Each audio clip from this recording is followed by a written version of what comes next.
Welcome, everybody. It is the MOSHCAST with Almighty Sai, episode 26. Let me make sure it is 26 before I lied to my... Yes, episode 26. We have a special guest. The one and only, the infamous, the amazing, the person that could probably almost kill Godzilla. SADZILLA. I could never kill Godzilla. I would never do that. I don't have it in me. Not because I don't have the power to do it, because I just wouldn't want to. But he's such a sweetheart. What did you think about that new movie, Godzilla versus Kong? I loved it. You think it was good? I thought it was really, really fun. The one before that one gets a lot of hate, and I just love it so much because it just touches my heart because it's so much like the old movies. Like they did a lot of things that's like the old movies. Nice. And the people who don't understand kaiju movies and Godzilla movies, they're just like, this is stupid. Why is there no story?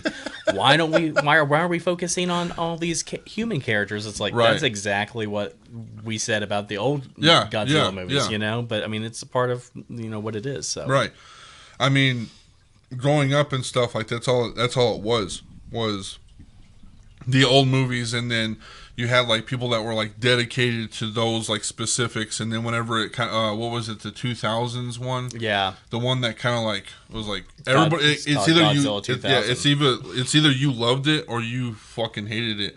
And I was kind of in the middle because like that was the one where it was like the shift I feel like that was the shift of like everything, like Jurassic Park, that like Godzilla happened, then Jurassic Park happened, and even like with Jurassic Park, like what they're doing now is like I don't know.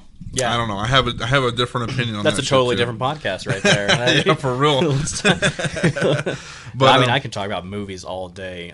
For sure. Movies. Well, let's do that. Speaking of Godzilla, SADZILLA. If you don't know who SADZILLA is, you are an amazing artist. Well, thank you. You get on, the platforms that I use, I am trying to shift into Spotify, and I just can't like get the nerve to. I'm very like underground. I'm a very underground person. I try to stick to the underground-esque theme. And YouTube is the only place, and like I know it's like so like, dude, you need to get the fuck off there because nobody's on there anymore. It feels like it's dying, obviously.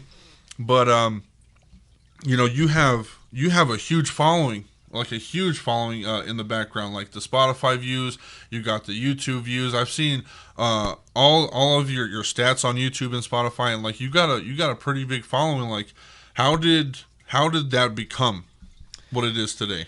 Man, I mean, it's I put you on the spot. That's a big question. That is a huge question because there's a lot of variables. There's a ton of variables. Right. It's actually very interesting that you say that like YouTube is dying or is dead, because I mean honestly, like when I started getting on YouTube, I saw a lot of huge influx of people coming into my listeners, my audience or whatever, because YouTube, I mean honestly, there's some rappers on YouTube, like they call them YouTube rappers, right like the OG YouTube rapper is Soulja Boy. Oh yeah, definitely. I mean, and Soulja Boy is still like popping off, like he's still relevant, or he's trying to he's popping off his opinion.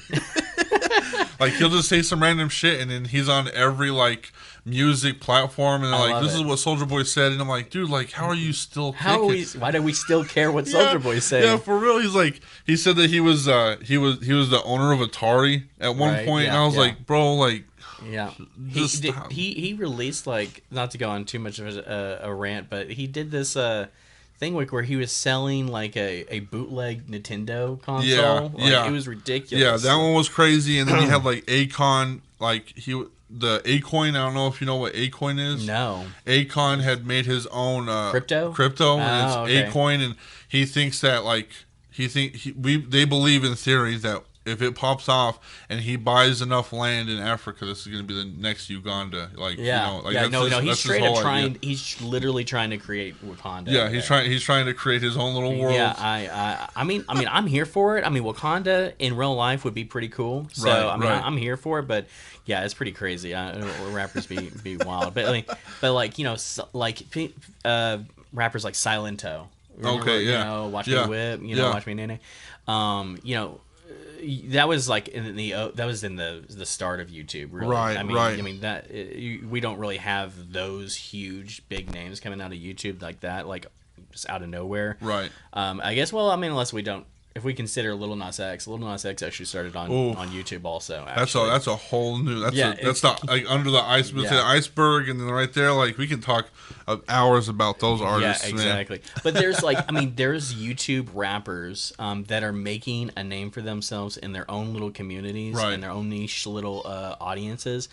And they are getting millions and millions of views on YouTube. Right. They're getting millions and millions of views or streams on Spotify. Yes. I was actually just talking to my friend Booty Gum, and we were talking about like these YouTube rappers and how they like you wouldn't know who they are. You know, right. Like I would, right. Like if I said one of their names, you wouldn't know who that is, but they have millions and millions. Of, they blow up. They're blowing up in different places. Like I know I have a lot of friends that have like their fan bases like overseas, and it's just they got that one person to be like, hey, I need you to push my shit. I'll give you like so and so amount of money, and then they did it, and like nobody is fucking with them like in Texas or like Atlanta or whatever, but like all the UK and all the overseas and shit, they're blowing up over there, exactly. And the same thing happened with like Little Peep. Little Peep actually blew up in like Russia and Germany and stuff like that in the beginning. And he went and like he toured those places, and he had thousands of people watching him or whatever. And it just eventually carried over to the States. But I mean, it's the same thing with my audience. My audience is huge overseas, like lots of people. And I don't mean like, it's just bots coming from India. Right. It's just people that are just genuinely interested in that style of music or a certain sector of the scene. And the funny thing is because, I look at my stuff and, I think that, and then it's just like most of my people still do come from the United States. And it's just like, that's pretty cool, but at the same time, it's pretty interesting to see how many people are listening in Russia or Japan or Germany or places of or Canada or something like that. So it's very interesting to see the diversity of the audience for sure. For sure. I feel like America is starting to follow the trend of I have a really tough time putting people in genres, because whenever I listen to an artist, I don't put them in a specific genre because I don't want to like, I wouldn't say discriminate, but I don't want to put that artist's music in a place where they don't want it to belong. Right. And then at the same time, it's like you have a certain feel, you have a certain flow, you have a certain dynamic and a cadence to the music, and there are certain people that follow the same kind of rhythm and flow to what you are doing. Not saying you, but this is for example. In general. And I feel like the Americas are going with. In my opinion, I feel like in music, we used to be on top, and then when America blew up in a music genre, then UK, Asia, Japan, North Korea. Now I feel like it's been a complete 180 and a shift where there's artists over here that are blowing the fuck up over here in America, and the trend is this overseas stuff, K-pop, underground EDM. We can talk about BTS. BTS is it's not even an anomaly, really. I mean, honestly, like because I actually have history of listening to not only the K-pop but J-pop, J-rock, things like that when I was growing up. I was super into like anime and Japanese culture and stuff like that. My sister started getting into the Korean stuff and everything, and there was bands like Big Bang, Super Junior, these big bands that were actually making waves in America, but just like in their own little sectors of fans, like these white girls that just love these pretty Asian dudes, and it's just for some reason with BTS, it was just the catalyst that just tipped over everything. It's just like now it's so huge in America that it's kind of just, I don't know, it's just become its own thing now, and it didn't matter what, like you listen to their American songs that they release in America, like English songs. I mean, their accent is so terrible, you know? I mean, it's so obvious, but, like, people love it, you know? I mean, like, people are writing their songs. I mean, like, when it comes to you know, especially these K-pop bands. I mean, they are built from the ground up. They are like people talk about industry plants. What goes on in the K-pop land or in South Korea, it's all industry plant. Oh yeah, for everything sure. is industry plant. You don't. There's no like indie person in South Korea that's just on the come up. You're not gonna have anything like that.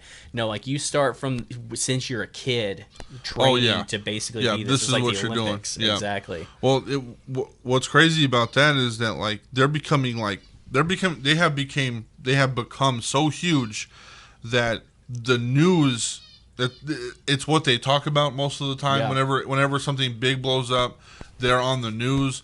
I just recently like found out like that North Korea is like banning like feminine men. Oh really? And it's like I feel like that's the reason. Like they have made such a impact and such a movement in this world. Yeah. That the government's like over there are like, bro. And they gotta fucking hate them. Yeah, they hate them. They fucking hate it. They stand for every single thing that they hate. Like that they have such a big fan base that even their fan base themselves, if they just rose their fists, riot. Oh yeah, definitely. Everywhere in the world, it would be a riot. Oh, yeah, if BTS said, "Hey, yep," and we're like, "Got it, boss," boom, it would be done. Are we on the team? Yeah, I think we're on team we're definitely BTS? on team. Yeah, okay, for sure. I'm just making sure we're on team BTS. So if BTS calls us up, it's like, yo, like, Rexton, Chris, we need you guys to rise up and overthrow the government. Yeah, we're doing it. We're doing it for BTS. We're doing it because we got to do it for the BTS nation. Definitely, definitely. BTS, if you ever hear this one day, you know that we're on your side for sure. But that actually goes into to one of my next questions. Like, did you know at a young age, or when did you know that this was the lane, or if there is even a lane for you? Did you know that this was the lane that you were going to go in your music? Okay, yeah. So when I actually started making music, because I am this year I'm gonna be 33. Oh no way! 33, yeah, 33. Guess how old I am? 33. What? I don't know. Guess. Look at me and just make your best guess. I'm gonna say 32. Ooh, like me. Okay. No, really? No, I'm 26. 26? Yeah, I'm 26. Really? Yeah, dude, I'm telling you, it's the beards, man. I know the beards age us like crazy. Honestly, I was like, I don't want to say how old he is because I think he's 45. But I was like, I'm not gonna do that because everybody does it to me. Dude, I was at a basketball game for my youngest sister, and I like in my small town, everybody knows me. I know them. Well, some people know me or whatever. The away team was there, and there was these two little kids that like adore me, and they're like, Braxton, oh, and I was like, hey, what's up? And then this old man from out of town was like, grandkids, huh? And I was like, do I look that fucking old to you? What the fuck? Yeah, exactly. And they're not even my kids. Like they're not even a part of my family. Like how does this even work? Like, that's crazy. They're Asian kids. Yeah, like, do I look anything like that? I am ginger. But yeah, dude, like... I the point being is, like, I'm about to turn 33, and I literally just started this project a year ago. And before then, I was under a different name, and I did that for about 3 years or whatever. So very late in my life did I actually start doing, like, doing music with vocals on it. But when I was a kid, around 17 to about 20, I produced music. Like I just did beats. It was like hip hop mixed with like I like really like classical sounds and then some like a little bit of like an EDM type style too, but very different from what I do today. And when I was under my when I was doing that, I actually got put into a band. It was a metal band, and I did like keyboard for it and stuff like that.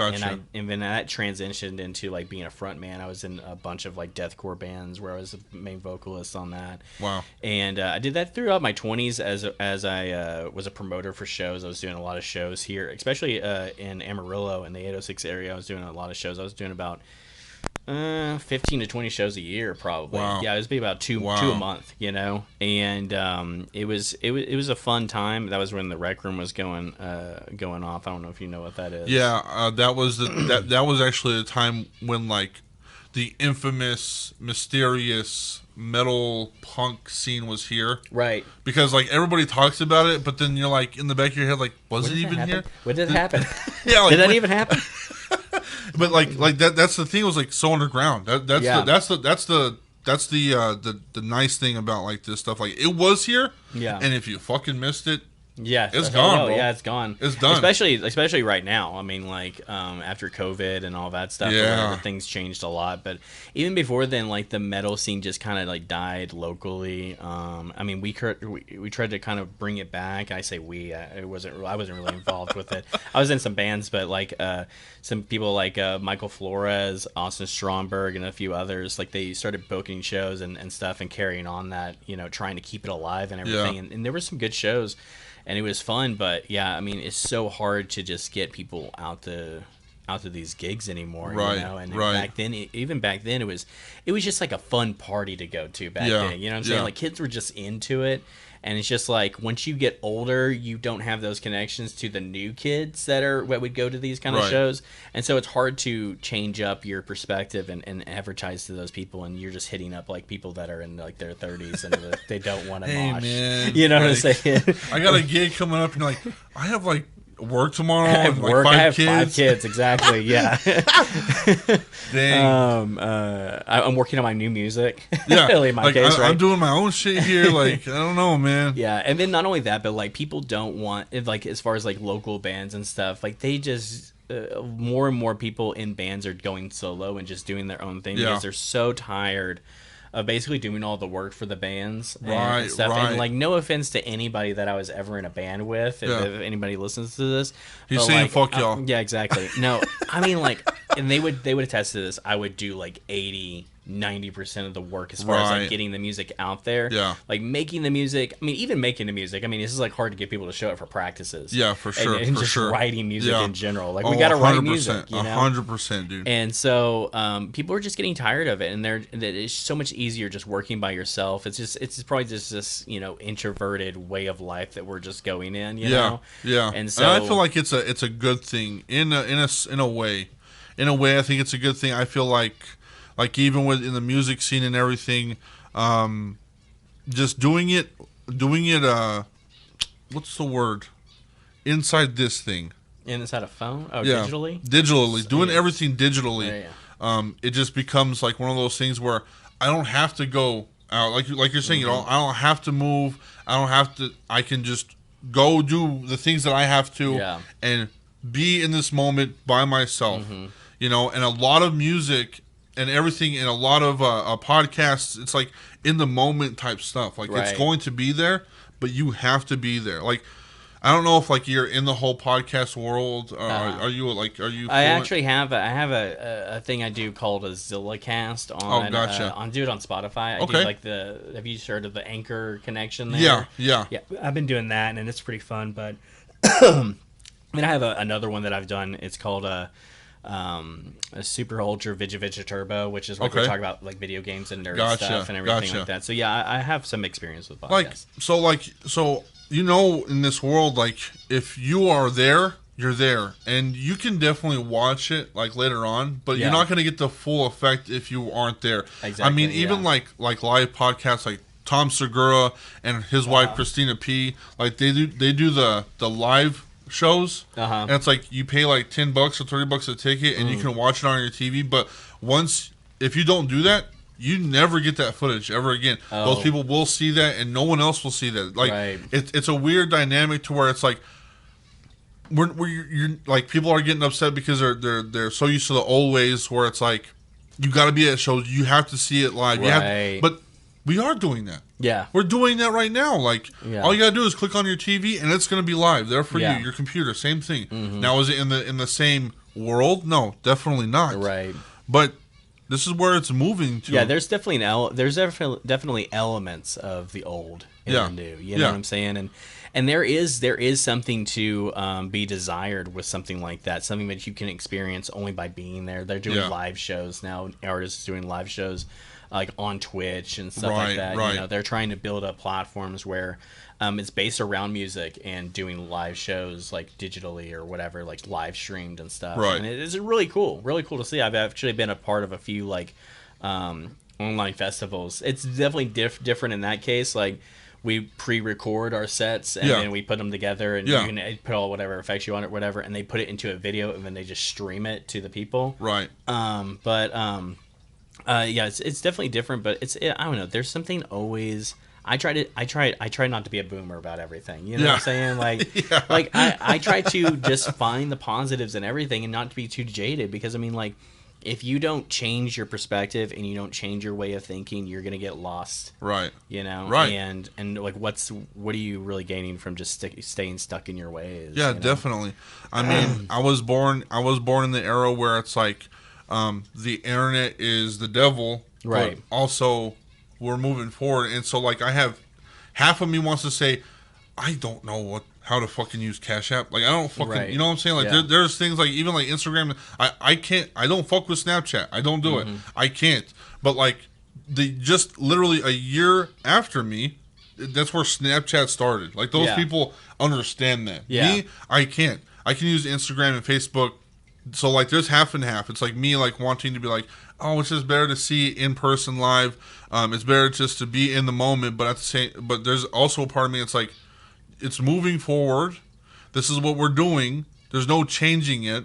Yeah. Like all these people that was like, it's the end of the world. Y2K. It was like literally Y2K was in the 2000s, like 1999, and we're still dealing with that. Where these like you say boomers are just like, I don't want to do the computer stuff. I had teachers literally retire because they just did not want to change, and it's like, bro, like you're wasting your life. Yeah, literally wasting your life. Yeah, what's the point? What is the point of living a long life, for example? But if you're not like learning anything new, if you're refusing to grow and learn new things, I try to learn. I try to learn a new skill every single year. If I can learn one new skill every single year, I mean, like that's awesome. Yeah. You know? And so like this year, 100%. This year I told my girl, I was like, yo, I just realized that you can like, you don't even have to be like a really good artist, and you can get an iPad and you can like literally make some awesome looking art. Right. Because it's so, they make it so easy, because I mean, they'll stabilize your pen and everything. Like they straighten out your lines.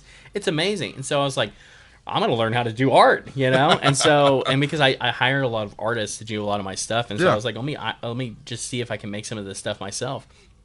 And now, I mean, I did learn and I did a few things or whatever, and I still want to get better at it. Right. But I still, commission out and everything with other artists. But it's good to have that in my repertoire. If I need it, for sure, then I know how to, I know how to do it, and I can 100%. Make it happen. So let's move into that. Did the art for Straw Hat Gang? If you haven't heard Straw Hat Gang, I'm gonna shout out Straw Hat Gang right now. It is his newest song. It popped off 2 days ago, right? It was 2 days ago. Wednesday night. Yeah, Wednesday night. Wednesday morning. Yeah. It popped off, and it's an amazing song. It's a fun song. It's literally like the hypest song I've heard in a long time. Did you make the art for that? No, it was actually by a person that was actually an intern for me at my job, and they were doing art for us. And I started hiring them like little jobs and everything to do some art for me. And then now they're not with us anymore. They're doing their own thing out of school and everything. So I still commission them to do art for me. And nice. That's good. Yeah, and it's funny too, because they'll hit me up and they'll be like, "You got any more art or whatever?" And they'll like come to me like, "Yeah, you got some more art or whatever? I'm trying to get some money or whatever." It's like, do you have a drug problem? Like what's happening? Like, you're only 18. Like, why do you need this much money? I know you live at home. You know, what's going on? Did I create a monster here? Yeah, for sure. But no, I really do enjoy being a part of the art community in that way, and giving them jobs and stuff, and being a part of the editing community. I get a lot of editors that edit all my videos for my YouTube. So I mean, I can do it. I used to do it a lot. Right. But I don't have to. You know, these people they're willing to do it, and and for a very affordable price. And so I like giving them the platform to be able to put their skills to use or whatever. So. But yeah, no, I enjoy that for sure. So going back to the question that I had about you finding who you are as a person in the art industry, the music industry. At what point? Because you said about like 17, you started doing this whole thing. At what point did you say, okay, I think I found my niche. This is what I'm going to do. I'm going to try it at least. And then here it is today. How did that work? So under my old name, which was Shinigama, I started making music. That was about 4 years ago. Yeah. I had like a really bad breakup. Oof. And I was just like super sad. And I had made music. In fact, for her, I made this like 4-track, just like instrumental EP. Oh, right? Man. And it was that type of. It was like I was in the relationship. Oh man! And I made the instrumental EP, like, because I was only doing instrumental stuff. I wasn't doing my vocal stuff or whatever. And I made these like 4 tracks that I just thought were just like, they were so inspired, and I finished them. And you're like, this is for you. Yeah, this is for you. And then it's just like, and then she dumped my ass. And then so I was just like torn up about it, and like it was funny. Like I mean, like I was like mixing this stuff, and I just in my feels, like trying to finish it. I was like, what am I gonna do with this? And I just left it there because I was just so depressed, and I didn't even want to deal with it.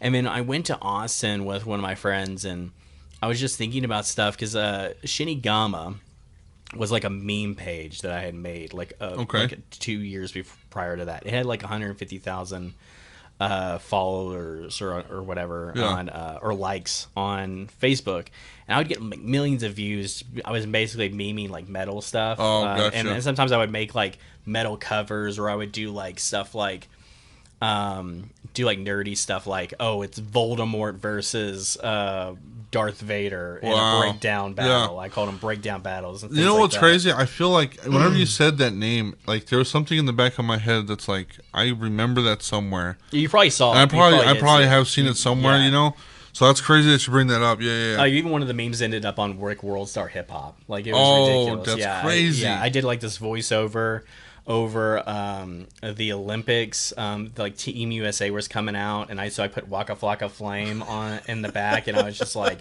did the voiceover like the commentators, and they're like, wow, like China's not gonna be talking shit after this, like for it was sure. just like just like the commentators are just like, and I'd use my commentator voice like, that's right, Bob. I don't know what it's like that's the kind of tone I was using, and it just sounded like it was real.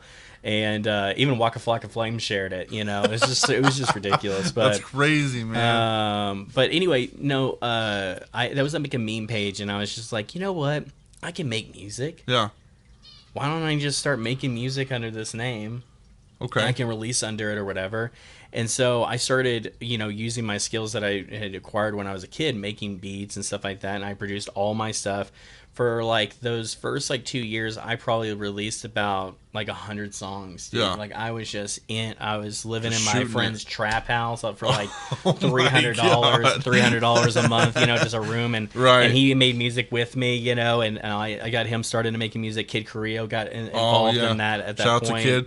And one of my other friends, Raimi, they also jumped in, and so we just had like this like group that we called ourselves the Death Kids, and we would just make music. I was kind of like the dad figure because I was just like helping them make all these beats, and I would make all the beats and I would record them and I would release it with them and help them release their music. And it didn't go like too far or anything. Like I think at most I got like maybe like 800 monthly listeners or something like that. It didn't really go anywhere. And it was just like after a while, I just like I got really just I don't know. I just kind of got into like a slump, and I was just like I wasn't making music for a bit, under that name. And a huge reason was because my name was Shinigama. There was already like another artist in that same sector that was not exactly in my genre, right? But they were called Shinigami, and they were already they started popping off when I started trying to make music. Yeah. Under that name, and so it was just by complete happenstance. I had already had that name, as a meme page, and so I just thought, oh, I'll just use this. And then once I started getting into that scene, I'm like, oh wait, maybe this is not going to work out because our names are one, too similar, and then two, Shinigami,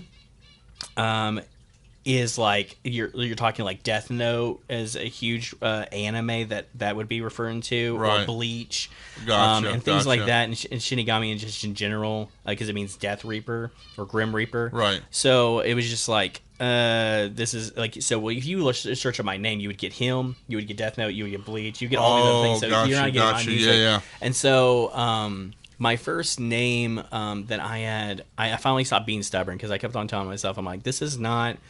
Like, I'm just going to be the best. You know? I'm just going to get more monthly listeners. I'm just going to get more streams than him. Right. I'm just going to be better than him. I think I'm better. Yeah. Trying your best. And yeah, exactly. And no, I was just lying to myself. I really was just lying to myself because in the end, I mean, it's not me that makes the rules. It's the algorithm. Yeah, it's the big algorithm in the sky. And so that's I just had to give in and just I decided because it was funny because my first song that I made under Shinigami was called SADZILLA, and Kid Korea always called me Zilla and he made me a little piece of art where it was just like a crying Godzilla and like a puddle of, and the tears made SADZILLA. And so I was just like, at that point I said, it would just be so natural for me to just call myself SADZILLA. Because one, I love kaiju movies, like I was saying in the beginning. I love Godzilla in general. I mean, I grew up with those, with my mom buying all of them and just showing me them all or whatever, and we just thought they were so funny and it was great. And then I was just a sad boy, I was a sad boy. That sadness. Exactly. When I made that song, I was really sad. Right. But at that moment, when I made this transition, I actually, I had gotten with my girlfriend that I have now, or whatever, that now I have a kid with. Yeah. And, like my whole perspective, I was not sad anymore.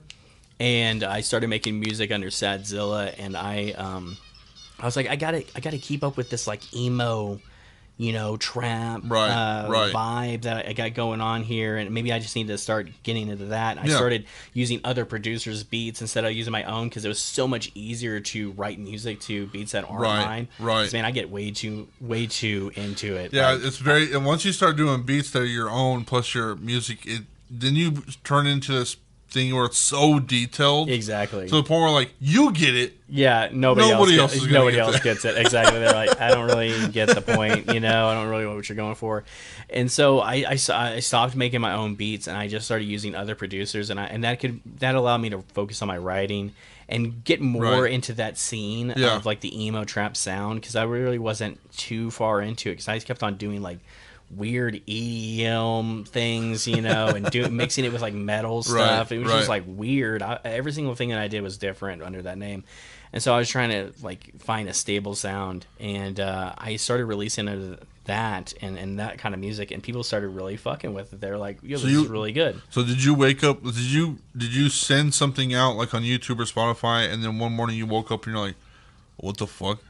Like, like the views were so big, you're like, "Oh shit!" Like, what the fuck? Well, like, for one, like, it was kind of crazy because normally somebody would just like give up at this point, but it was like somehow it inspired me more than ever. I found out my girlfriend was pregnant. Oh, and gotcha. Like, and then it was just like a few months later, I'm just like, I'm gonna go for this, and that's when I started using other producers' beats. I started doing other things. How old is your son? He is just turned, or he's about to turn 9 months. Oh, so you're like pregnant. This is going to happen now. Yeah, exactly. Oh, wow, that's insane. That's insane, bro. And so, it's just like my mindset switched up right then and there, and I started using those different producers' beats and stuff, and I started getting more involved in that scene and getting on some YouTube channels that had to do with that scene. And, and that worked out for a while. Like, it was like my first song that I dropped under there, under that name, was called Type B Type Girl. Yeah, I know that song. Oh, it's like one of the highest numbered song, like the views. Oh, songs. Right, exactly. Yeah, I made that song, and I was just like we'll see how it happens or whatever. And then it ended up getting had 5,000 streams in like the first a couple weeks, and I was like, man, it took me so long to just get Right. 1,000 Right. streams on my old songs. Like literally, all my stuff was like under 1,000 streams under my old Right, name, and it was right. so hard to get. When I got it over 1,000 streams, it's like, wow, Yeah. I have a hit here. I'm breaking even out right now. Exactly. Jeez. Yeah. Exactly. We send this to all the labels real quick. For you real. know? But it was just like so crazy because it was like, oh wow, like I have like something actually going on here. And then I released a song called Her. It was like a lo-fi pop song that I just create. I like literally wrote it by my girlfriend. I wrote it in like the span of like an hour, like recorded it and everything, did a quick little mix on it or whatever, and then I was ready to release it. Like it only took me like a couple of hours to make that song, and that song did like insane. Like it was like 10,000 in like the first week or something, you know. And I also started like making like ads on Instagram and stuff that were like, I would like target, like for example, I had one. What it was it? It's something to do with like maybe like some old anime like Sailor Moon or something like. It was like very cutesy video. Gotcha. And I put that song to it, and I just targeted Sailor Moon fans. You know what I'm saying? Oh, gotcha. Instead of targeting like the music, I was targeting based off the visuals. Which, if anybody wants to do ads, that's the way you do it. You do it by visuals because that's what people see first. They like to see that stuff. Like you're absolutely right. Like if I see something. Mm-hmm. And it's catching my eye, but also the background music is amazing. You're gonna look it up. Yeah. I mean, like you watch movies, and sometimes you're sitting there like, this is an amazing movie, not because of the movie itself. Like the soundtrack's fucking phenomenal. Right. Yeah. Exactly. Like Tarzan. Holy fuck. Dude, are we about to talk about the fucking Tarzan soundtrack, dude? Dude, dude, Phil Collins did not have to go that hard, bro. Like, real. he did not have to go that hard. Like, it was so ridiculous. Dude, you know? I bring that up all the time. Like, people don't understand, like, some of those Disney movies. I'm Jesus telling you, dude. Christ. I'm telling you, it's so good. I mean, it's genius. It's genius. I actually remember being in... and I think I was like in my grandma's house or something like that. My sister and me just bought, like, we copped ourselves the Tarzan movie soundtrack. Oh, nice. You know, motion picture soundtrack, plus like some Digimon cards, and we're opening up our Digimon cards while listening to Tarzan. I'll never have that out of my head. Right. But like that soundtrack is awesome. So you make this little snippet of Sailor Moon, so the fans of Sailor Moon will watch it, and then I guess it just went out from there. Yeah. So like, I mean, it just worked at that moment, and then it was also on like a YouTube channel called The Techie, and it was getting a pretty good amount from there too. But I mean, like overall, it just had just really good, just organic reach out, and people like the song. Like, I mean, people don't realize that sometimes the song's just not as good as they think it is, you know? And like, if a song just doesn't perform as well, it's just because it just doesn't resonate with people. It doesn't resonate with that audience, and that's fine. Move on to the next one. But like, that's what I have a hard time with. I started that project Song Call, and I don't know if you watched the one that I reviewed your song on. I haven't. I know. I saw because I didn't have a link. Oh yeah. I just saw like a picture. And I was like, "Where is this? I don't even know what this is. Where this is? You know? Yeah. Maybe if it was in a Sailor Moon ad, I would know what to do, but I didn't know what to do. Yeah. So like, I reviewed your song, and like, the problem with me is like, I'm just very there. Like, I'm honest. I throw my opinion out, but then there's this very dark sigh in the back of my head. It's like, dude, like, you really just like, you're so lame. And I say that because like, whenever I review, because I'm reviewing music, whatever it is, I'm reviewing. I'm giving my honest opinion. I'm telling people what it sounds like to me and how I feel about it. And that song, Go Tanks. I reviewed that song, and to be honest, bro, I had no fucking idea about anything about Dragon Ball Z. Oh, really? I never watched Dragon Ball Z, you know? And so whenever I reviewed the song, I was like, man, like, you go into your imagination, you know? Like, the song is so hyped that you just want to, like, blow shit up. But, like, I didn't know how to express the feeling of, like, I never had Dragon Ball Z as a kid. I never watched it. And there's a song about Dragon Ball Z. And I guess that's kind of cool in a way, because, like, people review it, and people see that video, and they're like, yeah, this guy's a fucking dumbass. Like, he doesn't have no idea what he's talking about. Yeah.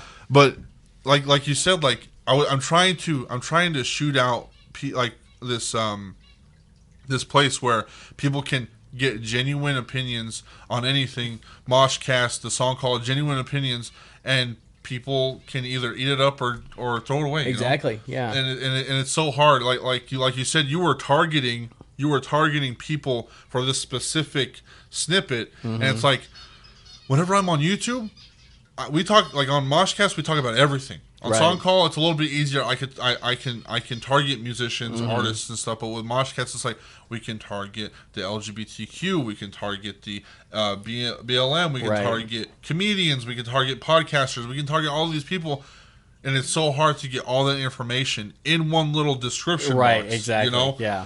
And I'm like, dude, like this is tough. Like the one that's dropping tonight, it's a little bit easier because I can do Kid Carrillo, Big O podcast. Boom. Right, exactly. Yeah. That's what we talk about, and it's just all in the middle.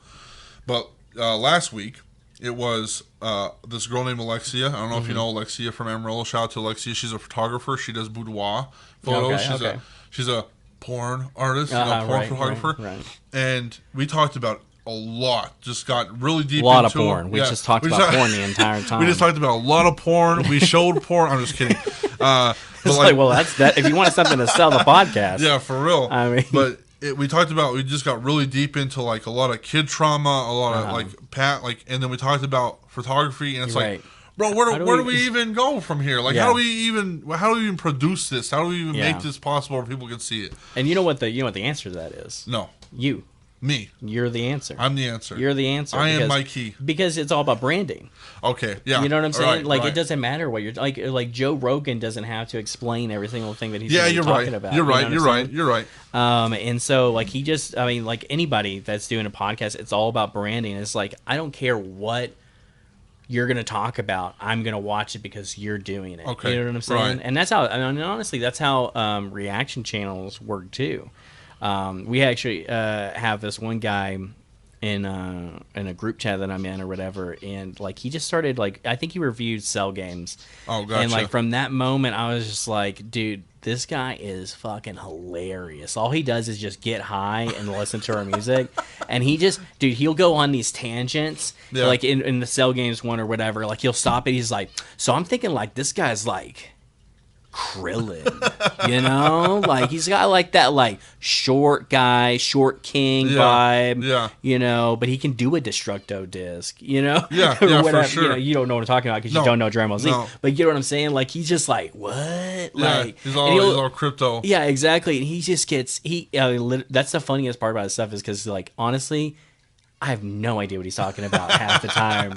Like he reacted to Straw Hat Gang yesterday, and he's like, "This has got like that like role playing game vibe to it. Like this is something that like you turn on, and then like at first you're like creating your character, and then like when the verse comes in, you're like in the game, like fighting the first mini boss. And I'm like, I have no idea what you're talking about, what dude. The fuck, man? And it's so funny too, because like he knows that his song's about One Piece, and he's watched One Piece. He knows what some of the characters are. I love One Piece. Oh, you do? Oh, yeah. Right. I mean, like I said, I'm not really big into the anime world, but I have started like maybe like 6 or 7 months ago. I started watching One Piece. Yeah. So I'm still in it. You know, I'm still in it to win it for sure because I got really addicted. And it's so weird. Like people are like, Braxton, like how are you watching the show? Yeah. It has how are over you 1,000 watching it episodes. Now? Like, how are you watching it now, bro? Like you've wasted so much time. You're late to everything. I'm like, exactly. I know, but you know.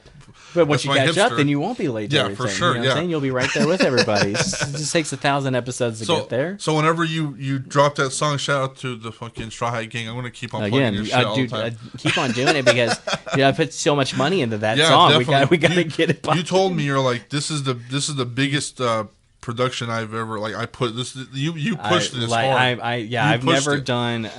This is the most elaborate marketing campaign that I've ever done for a song. And honestly, after I did it, I was like, I have to keep this up, like in some sort of fashion. You know what I'm saying? At least a piece of that kind of energy that I'm pushing towards this, because people were just eating it up. They were just like, man, this looks like the most hype thing. Yeah, it's so like, cool. This is like just some kind of huge production, you know? Like even if like There were some people that were like, dude, I haven't checked out your stuff since, Steal the Sound or some other, song that I released like a long time ago. And he's like, and this brought me back. He's like, I love it. I just started getting more interested because you just kept on posting about all this cool stuff. Right. And I'm like, that's it. I mean, sometimes it's just like, it just takes the right visual for something to pop off. Yeah. Like, we were just talking about with the right trend or the right whatever. Because like I said, this stuff right here is popping off in America. Right. Mm-hmm. I mean, a lot of the anime stuff, a lot of like the it's hard to say what this I is. can definitely tell you what made anime popular in America. What was it?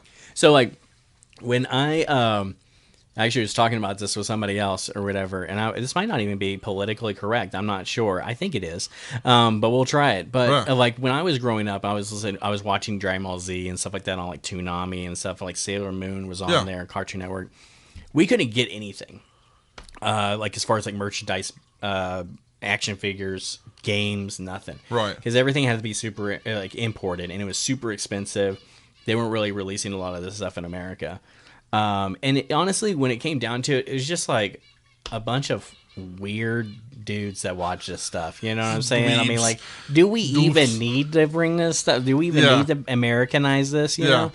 But I tell you right now, man, the thing that did it was black culture. Oh, really? Yeah, the black community like really brought anime alive, wow. especially with Naruto. They fucking love Naruto. Yeah, that's actually true. Naruto's a huge story about, I mean, like discrimination and different cultures clashing over different ideologies. I mean, it's hard to not. Right. I mean, especially if you're like in a minority. Yeah. I mean, it's hard not to relate to something like that. And so like they just really attach themselves to Naruto, and it just like once that happened, it's like it's fucking cool to like anime now. You know what I'm saying? You're not weird anymore if you like anime. Exactly. I mean, because like it's the same thing with like hip hop music in general. You know what I'm saying? I mean, like this stuff is just way cooler. You know? Yeah, definitely. And it's not like all country and shit. Exactly. It's not just a bunch of like weird white nerds. You know, like liking a bunch of nerds. You know, like country artists and fucking nerds, dude. Yeah. Now the popular kids like it, so it's cool. You know. And no, I mean, I think that's awesome. I think that's great. And it just took a certain amount of, I don't know, it just took the right anime, I guess, and I think in this case it would be Naruto. And those are like you have your big three. You have Naruto, you have Bleach, and you had One Piece. Right. And Naruto was like the big one that just like, that one catapulted it. Because I mean, man, I don't know anybody that. Man, I see it all the time, like people wearing Konoha. Or, they're always wearing the headbands and stuff like that. I mean, when you think of anime in America, you think of that, right? And so it's just insanely popular. But I think it's awesome, and it's 100%. made things so much easier for me. So I just really appreciate it. It completely fixed my ego. It made it even bigger. Well, I mean, like, okay, so like we talked about like where did I find my niche and stuff like that, right? Well, like I said, I was doing the emo trap thing and everything, and I'm gonna be honest, bro. After a while, I was just like, well, fucking look at me. Do I look like a sad boy? Yeah. Like do I have like the hair? No, I don't have any hair. Do I have, like none of them have beards, like you look like, in my honest opinion, you look like a really good IT tech, like exactly, which I'm fine with. Like Geek Squad, like I call you up and you're like, dude, you got a virus, you like too much porn on your computer. Right, exactly. But that's what I'm saying. Like I was just like, you know what am I even doing this for? I'm not even sad. Yeah. One, like I enjoy making sad music. I enjoy writing stuff. Now when I write sad music, it's usually from the perspective of somebody else, or it's something that, I like to elicit an emotional response. Because you were in the song with Kid Carrillo, In the Stew. Oh yeah, in the stew. Yeah, exactly. Yeah. So like I've heard both sides. It was crazy because like I keep on going back to the whole genre thing. Like I know what you do now, hype. It's really, and we can get into that here in a minute. But like then I listen to like that kind of stuff, and I'm like, You What know, is this? Yeah. and that's why, exactly why, and everybody will understand. Like everybody always hears this. This is why I hate putting artists in genres. Yeah, exactly. It's so like just so. And not only you that, get stuck in that shit. Not only that, but like, okay, like I don't want to go on too much of a tangent in this realm, but like, when bands change their sound, people are like get all pissy about it, and it's just like, why? Yeah, why? Stop it! Like, allow them to be creative. Yeah, exactly. And make. I mean, and that's the thing. Like, if I drop like a hype track like Straw Hat Gang, yeah, Straw Hat Gang is the first song in a long time. Then I've gotten like comments like cringe. Or this is not it. Yeah. This ain't Chief, it, boss. This ain't it, Chief. Or cap. You know what I'm saying? Things like that. And I'm like, wow. And it's just because it's so vastly different from what I was doing before. I was doing like more harder, ignorant trap stuff. And this is like, I call it kids bop trap.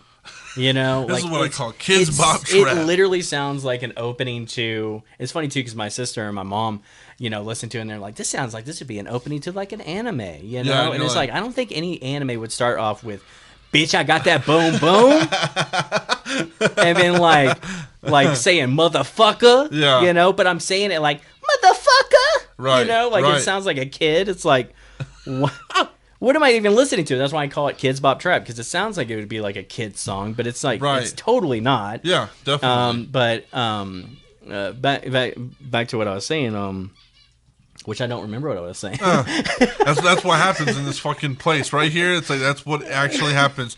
I will ask because I completely forgot what we were talking about. Well, it's about like how did I find my niche? Yeah, that's what it was. Yeah, but so I was doing the emo trap thing, and I was just like, this is just like not me. And gotcha. It's not that it's not me, but it's just like this is not working. There's a disconnect here because like how could anybody relate to me if I'm not being genuine right now? You know what I'm saying? Right. And most of that stuff was not being genuine completely. And so I was just like, you know what? I just want to fucking have fun, And so I made this song called Superhuman Samurai Cyber Squad, which is Kid Korea's on that. Okay. Little God's on that, and Oni Ink's on that. And I just, like, Oni Ink was a guy that, like, one of my friends a long time had told me about. And he's like, hey, he makes kind of some music similar in your genre. Not really, but I never really, like, checked out his music or anything. Or, I listened to his music when my friend showed it to me. And I was like, that's really cool and everything. Well, later on, like, I realized I was friends with that guy on Facebook. And I was like, yo, we should do a song together and everything. And so I got him on that song. And from there, I got on, like, this other YouTube channel called Trash, which is a huge, like, AMV, like, Kid was team. talking about Trash. Yeah, and they have, like, millions of subscribers and everything. They only accept certain songs or whatever. Gotcha. And so they accepted Superhuman Samurai Cyber Squad. And I was like, maybe I'm onto something here, Right. Because I've never really, like, I tried to rap. So this was your first song coming out of your emo stage. Exactly. Okay. Yeah, it's so weird because, like, I just see, like, a middle-aged 20-year-old, middle 20, still being in an emo stage of, like, back in, like, junior, like, when I was in junior high, I was a fucking goth, dude. Right. I was literally a goth. And so, like, it's crazy to see. I was a scene kid. Yeah. So, like, it's just crazy to see, like, a 20, middle-aged 20-year-old being like, okay, I'm done being emo a little bit, it wasn't even that. It was like, because I was doing deathcore. Yeah. You know what I'm saying? I was like a hard dude. You know what I'm saying? Like, I was in the fucking pits. I was in the trenches, bro. For sure. You know what I'm saying? I was like in people's faces and moshing and shit. I was a big tough guy. And even then all like of a sudden, the music now is like the same way, Yeah, but now, when I went into like emo thing, I'm like, what am I even doing? And it's just like because I had like a girl break up with me, like really. And so it was just like so when I decided to just strip all that and just be myself and just have fun, things started changing like drastically. And so I did that, and I kept on releasing like some sad songs. I released a couple EPs around that time. Had some sad songs. I had some heavy songs like that. But like overall, like I said, I was not a rapper. Just like Super Hot Flame. Or Super Hot Fire, like I'm not a rapper. Yeah. And with that song, I say some of the stupidest shit I've ever said in my entire life. Like, it does not make any sense. The first line in that is, I got a gun. I think I'm gonna make a scene. I go harder than the chili with the beans. That doesn't even make. I don't even eat chili with beans. Yeah. Like, I don't even like fucking beans. I don't even like beans in my chili. And I said that, and I was like, people will like go back to it and they're like, it's so fucking good. It's so like dope. Like it's so artistic, like artistically made. Like I feel it in the pot, you know. Exactly. Well, I mean, not to go on too much of a tangent, but I was watching this. You got to watch it if you haven't seen it on Netflix. It's called This Is Pop. Yeah. Have you seen it? I think I've seen like little snippets of it. Well, they talk about where most pop songs are written, and it's in Sweden. Oh, okay. And they talk about like the art form of making a song or whatever, and they're like, it doesn't have to make sense. Like they talked about like "Baby Hit Me One More Time." It's like, is this? Oh yeah, like is somebody hitting you? You know, like right. You know, like is this domestic abuse or whatever? She's like, no, hit me on my phone. But it doesn't work if you don't do it the same the way that she does it. You know what I'm saying? For sure. And same thing with like, I want it that way. You want it what way? Like I don't understand. What kind of way do you want it? Exactly. And so, but it works, and that's what makes things iconic. Right. It's something that you can't necessarily explain, or you do even need to explain it. It's a very simplistic version of the English language. Right. And so I take the same approach with my music. I just say some of the dumbest shit ever, and nobody cares because I say it. With like a certain cadence and a certain flow, to it, and I like to make things, not boring and fun, for sure. And just hype, like you said, and so it just works for me. But anyway, as far as like the niche thing goes, I grew up listening to like nerdcore. I grew up listening to or watching anime. Yeah, I'm just a nerd at heart. What was your first anime that like you got into? I mean, it was probably Dragon Ball. It was probably Dragon Ball Z or whatever. I think it was. It might be something else that you could consider anime, but I just, maybe like Astro Boy or something that, Sure. But I'm not necessarily like, oh man, I watched a bunch of that. You know what I'm saying? It's just, oh no, Speed Racer would be a good one. I actually did watch a lot of Speed Racer, and I guess you could, I don't know if that's anime or it's just a Japanese cartoon, but it's pretty close, and so like that could be a one, but probably is the first one. But like even like Speed Racer, I have this song that I just released or whatever, called Final Form. The first line in there, I say, pop the trunk out my Mach 5, which Mach 5 is the car that he drives in that in that anime. And so things like that, my life is not that interesting. And so, like, you make this a little world. Exactly. My life is not that interesting. I'd much rather make songs about characters that I like, animes that I like, movies that I like. I just wrapped up mixing a song about The Mandalorian. Called Mando. Yeah.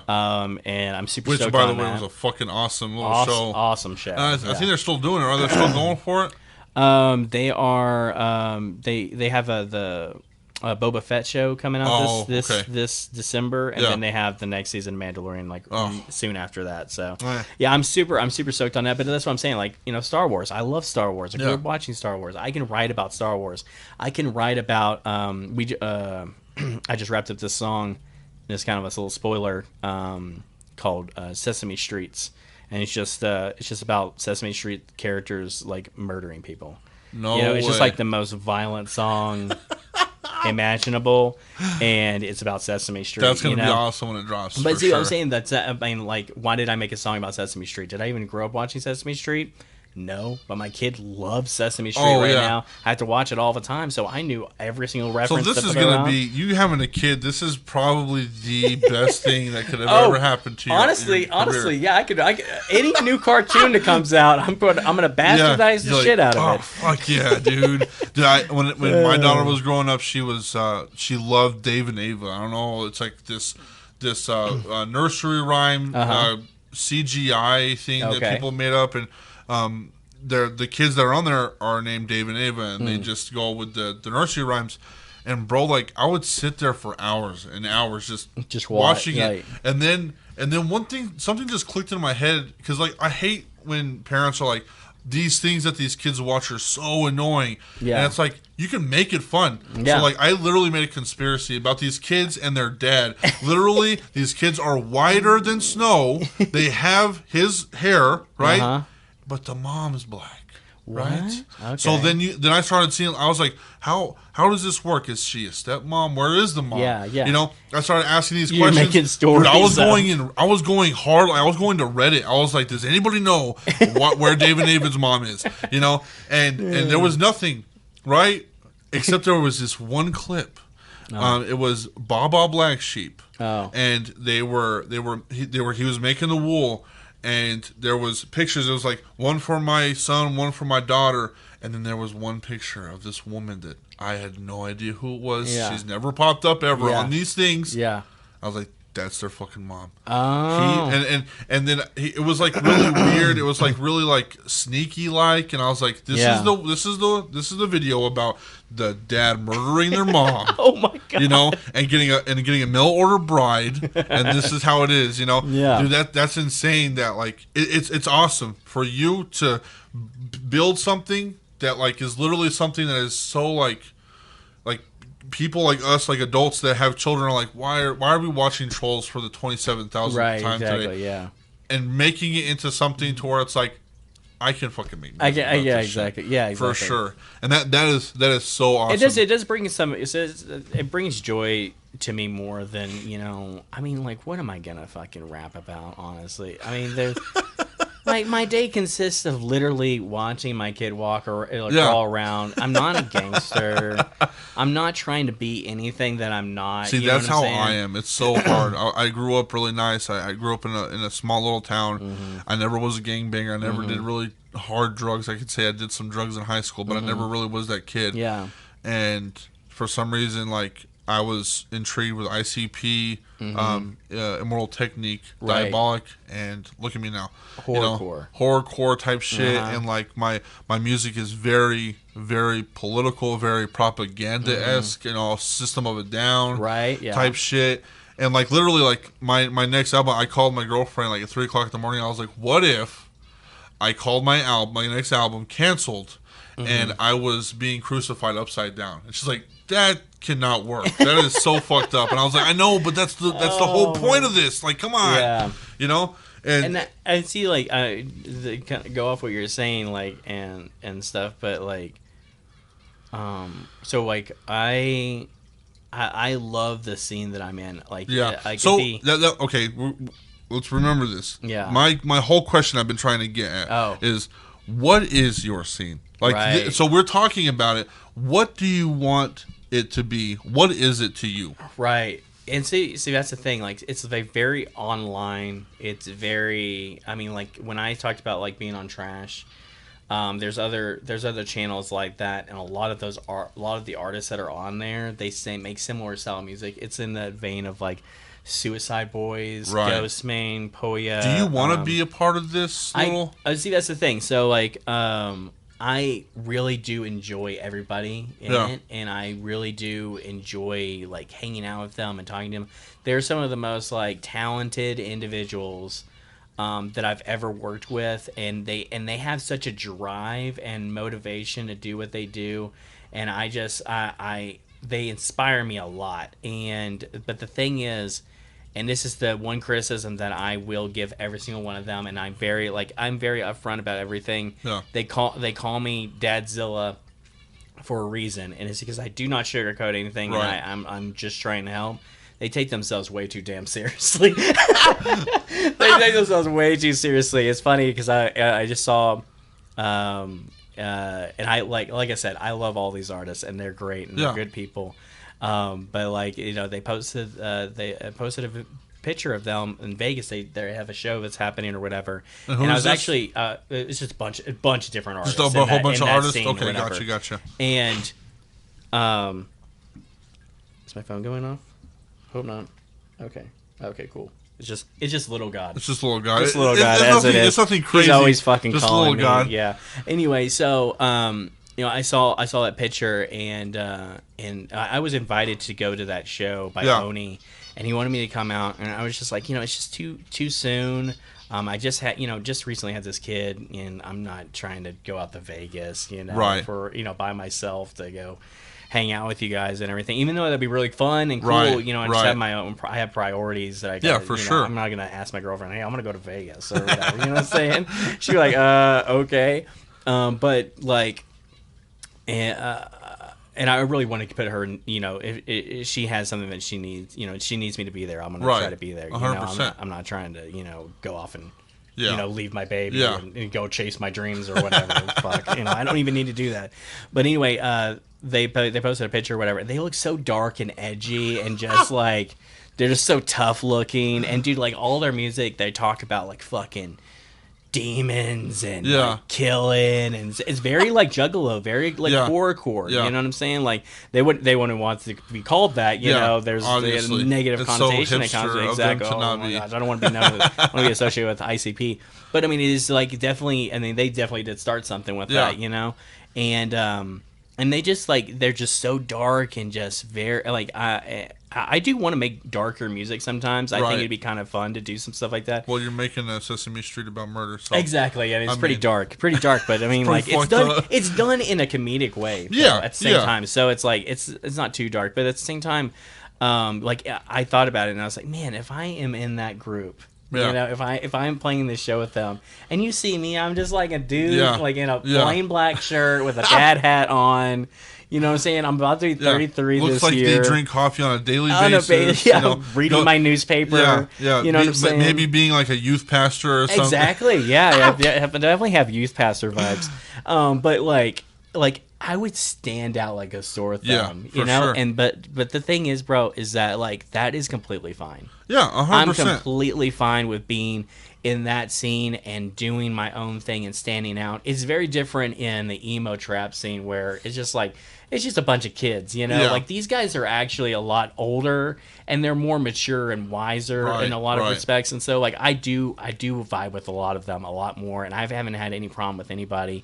And I like I said, I have the utmost respect for everybody. Even if I think they take themselves too seriously sometimes. Seriously. And I think like it was funny. I told my friend Booty Gum we're making an album together, and I was like, dude, like I started listening to some of these songs about I know are going to be put out into this stratosphere of music and everything. I'm like, why are we so fucking disrespectful to this scene? Like we're so disrespectful. We're so fucked up, dude. Like some of the, I mean, like, dude, we have, and this is to your point about the upside down cross crucifix thing or whatever. We have one that we have. Have you ever heard of Zilla Kami? Zilla Kami and SOS Moolah. Right, exactly. Yeah. So Zilla Kami has like these type of beats, is like very heavy metal, and you know, all the guitar, and it's so fucking grungy. You know what I'm saying? Very grungy, very rock vibes. You know what I'm saying? Metal vibes or whatever. The thing about it is like I grew up listening to like metalcore and like deathcore and shit like that. I like breakdowns. Yeah. That stuff is more like a Pantera type vibe, you know what I'm saying? Yeah. And so I never really got into those kind of beats, like those metal trap kind of beats. Well, my Booty Gum and me are working on an album. He's on that Sesame Street song, and he's like, Zilla, we gotta do a butt rock song. Oh my god! And I was like, really? You think we should? God. Do you think we should do a butt rock song? We're gonna bring fucking Yellow Card back or what? Right. He's like, we need like a butt rock song, like Five Finger Death Punch, Breaking Benjamin. Yeah, like you know what I'm saying? fucking Crossfade type like, shit. What can we do? You know? And I was like, what if now that I think about it, a Zilla Kami beat definitely sounds kind of like what an instrument Drano? like the guitar and everything sounds like something that would be on a down. So I went to one of my homie producers, his name's Brute, and he had a Zilla Kami beat on there, and this is what I mean about disrespect. Everybody gets on this beat and they're hard as shit. They're like, you know, talking about their demons and killing people and you know, and all this other stuff. And I get on there and I'm like, let's write a butt rock song. You know? And then Booty's like, yeah, I got the perfect hook. And then it's like, there's nothing I wouldn't do for the red, white, and blue. Oh, jeez. fucking Avenged Sevenfold type ass. Exactly, dude. I mean, dude, and I'm telling you, this song is like hard as shit, but I went way too hard. Yeah. And this is where I went, to your point about asking her about the, you know, is this like, hey, I show my girlfriend this song. She says, you're gonna have to take out this part. You're gonna have to take out this part. You're gonna have to take out this part. And she's like, you sound like a homegrown terrorist. I was like, that's what I'm going for. Hey, this is exactly what I'm looking at. I was like, it's a joke. I'm making fun of the guys that rant in their trucks. You know what I'm saying? Yep, that will overthrow the government. That have like a locker full of guns. Like, this is what I want, dude. I was saying shit like fuck the Taliban. I was like, like, I'm killing terrorists tonight, and shit like that. Yeah, for and sure. she's like, this can totally, like, this is way too serious. This sounds too serious. Oh my like, because God. it goes too hard. You know what I'm saying? And I was like, okay, I need to pull back. I just need to be more patriotic. I mean, and the song starts off with, I say, I'm a motherfucking patriot. I mean, that's how the song starts off. Fucking Budweiser ass dude, sitting in the fucking back watching football. It's just sometimes I go way too hard in the notion of like thinking that it's a joke, and I'm like, oh wait, in your head it's a joke, and if people perceive, but people won't perceive that. As, exactly. And you're like, oh, canceled. I'm gonna cancelable, and she's like, that's probably the problem. Yeah, you don't want to be canceled already. You don't even get nobody even gets to listen to the music before they, cancel. Yeah, because I have a song on the album that is called FUQ Religion. And it's basically because I was raised in a church. I was raised a Christian. Now I'm not a Christian anymore, but I do believe in that. I do have a belief system where God and Satan are the ones. They're a thing. And so in that song, it was I say my chorus is I say fuck religion. I say fuck religion. I love God, but have no description. And it's like literally that's the whole joke. It's like I'm telling you that God is real, but you can't get over the fact that I said fuck your religion. Right. You can't get over the fact that I hate that you are in a community that is based off of fucking just somebody else's opinion. Right. Yeah. And that's the funny part about all my everybody music. has a different opinion. Yeah, everybody has a different opinion, and that's how I like my shit. But like I see it as a joke. Mm-hmm. But all of the everybody else, everyone's like, oh Jesus, dude, like come on. Golly. I'm like, yeah, Jesus, no pun intended. Like intended for real. No, I actually, this is funny. It's an interesting part of my history. I actually grew up in church. My dad was a pastor. Oh, wow. Actually, I used to lead praise and worship. What? That's how I learned how to sing. Did you get kicked out at 18 like I did? No, I didn't actually. I mean, like I was a good kid. I mean, throughout most of my life, I actually I didn't cuss until I was like 27. Wow. Yeah. Dude, I mean, like, that's insane. And I don't drink. I still don't drink. I don't do drugs. I don't. You're straight edge motherfucker. I don't smoke or anything. Yeah. So I've kept that going, but I mean, I cuss like a sailor now, but. Right.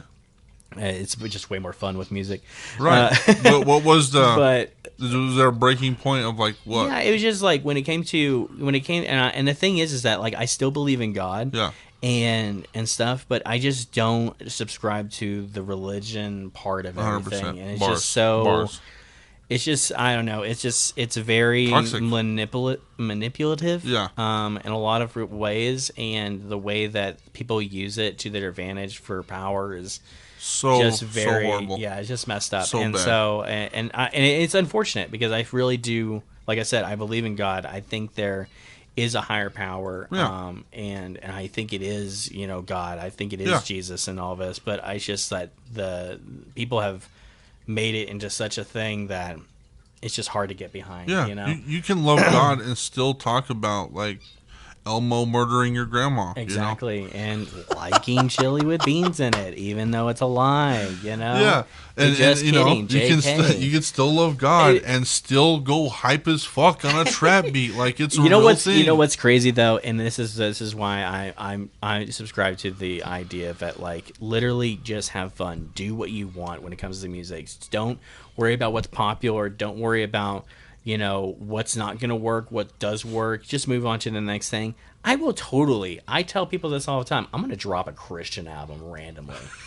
So it's just like the most gospel John songs, Mark McMillan type ass. Like, yeah, why not, dude? Because I mean, I grew up listening to that music, and I still have such a respect for like praise and worship teams, like Oh, the 100%. Hillsong. Hillsong is amazing. Insanely talented. Their work ethic is like bonkers to me, and the musicianship or people don't understand. It's crazy that you say that because people do not understand. Dude, I played drums since I was 6 years old in a Christian Christian band worship team in our church till I was fucking 18, and they're like.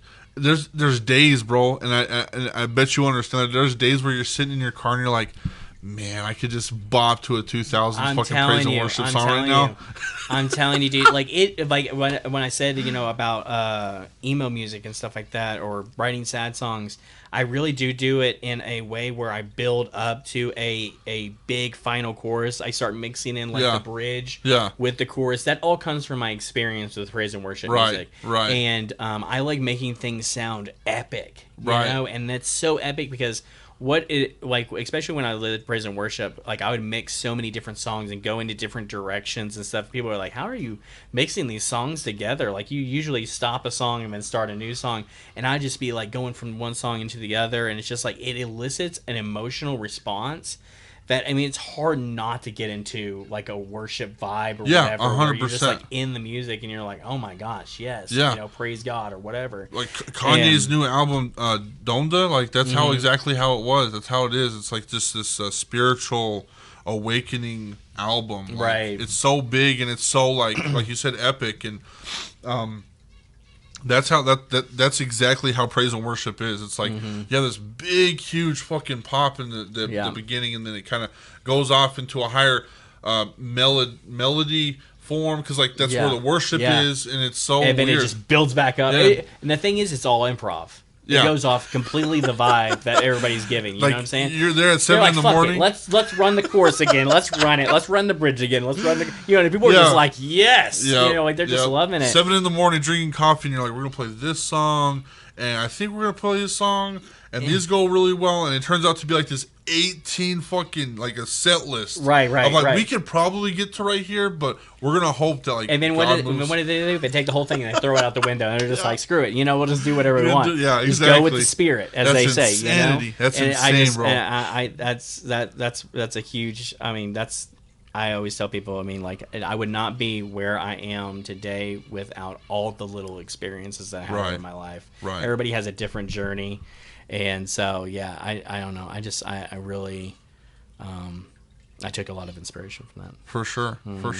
Heck yeah. There is a little portion of the podcast that we like to shout out like a band or an underground artist, and this is the time to do so. So I am going to... Are we going to play somebody's music? We're going to play somebody's music. Hell yeah. That's what I like to do. That's one of the things that I'm going to try to keep doing. This motherfucker's going to play his own song. I'm going to play my own. I play my own music because fuck all of y'all.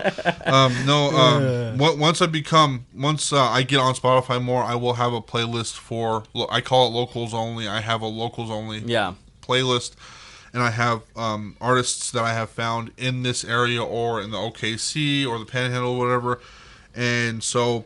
That's what I'm going to do. I don't know if you know the band Slumville. Do you know Slumville? Yeah. So I've been listening. I have listened to them. I usually shout them out. Slumville Paradise? Is that what we're talking about? No, just Slumville. Slumville. Yeah, okay. Slumville. Who does it consist of? It's like a math rock band. I don't know who it consists of because I haven't like whenever I found them out, they were this was in pandemic. I was in pandemic mode, and some of these. I feel like it's the same band that I'm thinking of. You probably if I play this, you'll probably understand where I'm coming from. But I will play Slumville-Futurehold. It's SLUMVILLE, and the song is called Futurehold. FUTUREHOLD. So that's what I'm going to do right now. So I'm going to mute this, and then we can like take a stretch out. I'm going to get some water. Okay. We can just chill out for a second. So here we go.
there you have it, guys. That is Futurehold by Slumville, Futurehold, and Slumville, Slumville. So check them out, guys.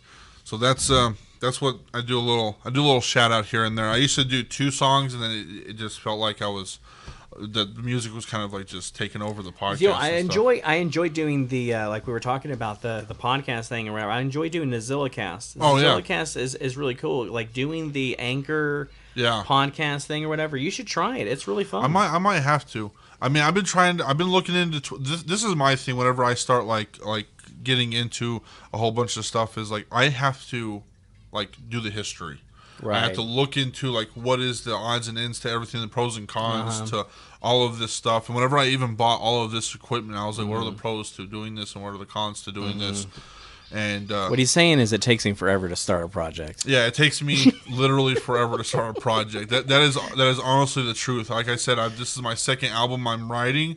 I'm still writing the second album, and I've been doing it for a whole year. Right. Last year was my first album. I've done an EP and a single, and everything takes me like it's so long. It's just one of those things where I'm like, am I saying this right? I do one bar, one verse, and I'm like, I'm gonna sit on it for like 2 nights. I'm gonna see if this is the best one I can do. So is it more of like it's more like art to you? Like it's an art project 100%. For you almost. Right? Like I don't when we talk about music and stuff, people don't understand like how deep this music thing gets to me. Like it's way more. People like I know that there's people that don't listen to this artist, that do listen to this artist, that don't like, so on and so forth, and I'm like, bro, like you listen to them, you get your opinion, and that's it. Yeah. Like I listen to every fucking thing, like everything, like to the experimental, like Igor and fucking Arthur and Punisher, and I go deep like XXYYXX, and then I listen to like pop music like Post Malone from Ariana Grande. Yeah. Billie Eilish. What you're saying is you're not like the other girls. I'm not like I'm built different, you know. I'm built different, and that's why I made this podcast. Was like it's an art form. Yeah. I might not like something that I throw. I had a 2-hour special with my friend Alex. We dressed up in drag and we talked mad shit to each other about who was more popular, Willow or SZA. And and it's like that's what I like to get into. That's the stuff that I like to talk about. But also on the other hand, like I had a huge shift. I had another person that was doing it with me, and things just didn't work out. And I was like you said, you have to do it yourself. Like there's things like right now is the time to do it by yourself. And so that's what I had to do. And there was a huge shift, and I'm like, I want to be professional, but at the same time, I want to be that fucking stupid guy. Yeah. Like last podcast with Kid, another plug for me. We were talking about I would literally if Lil Nas X came up and said suck my dick, I would. Yeah. I want to be that guy. I want to be that weird random like funny dude, but at the same time, it's like I want you to take my shit fucking serious. Like this is a serious place. This is something. Like somebody comes out like you, more people. I want them to come and I want them to plug their shit to the point where it's like, that's the whole podcast almost. Right. I want to get so deep into the shit, which was going to be a turn to. I wanted to know what Sadzilla's like weekday consists of. How does that process work when you're writing a song? Do you sit down and be like, okay, I'm ready to write, or is it like thinking first, then paper, or is it even paper at all? Yeah. Like I want to know what that process is like. Well, it's definitely different now because I have a kid. And it's been hard to kind of like find a routine. Yeah. Honestly, it's been really difficult to find a routine that like I can consistently put out stuff because I release music weekly. So, like I'm trying to do the Russ thing. Russ released a song a week. I have a book. Russ made. Oh, really? Russ has a book. Did he talk about it? And he talks about a lot of that stuff. Really? Yeah. See, I think that's fascinating. And it's just so interesting that it's not everything. It's not, you can't just release music and then just expect people to just gravitate towards it. He had a little bit of a following before he started doing it. But like I am a testament to it. When I started releasing weekly, it was just like things started popping off. Like I grew like 50%. Wow. Like over the last like 3 months, I've grown like 50,000 monthly listeners. Wow. I grew my audience dramatically because I'm constantly releasing music, and there's something that's always going on with me. So it's hard not to keep in touch with me. You know, there's a lot of people that I talk to that like you said, your dadzilla, that look up to you, and the one thing that they say the most is that you say, you know, make 8 songs and then post a song every week, or right, you know, yeah, every 2 exactly, weeks or whatever. yeah. Like that's one thing that I've heard about you. You know, like I said, I just came here. I started listening to a lot of people, but I have ears everywhere. So like, I'll ask people like, your little birds, your birdies. I'm like, do you know Sadzilla? What is Sadzilla like? Or Kid Carillo? You know, I met Big O, and that's kind of like where everything kind of blew up for me. Like I met Big O, and then he was like, dude, you should get in the Amarillo scene. You know, do something. And then I got to Canyon, and boom. You know, I have all these people like I'm looking at like Eli and Tree Life Music or Tree Life Entertainment, and that's what I'm doing. I say like, do you know this person?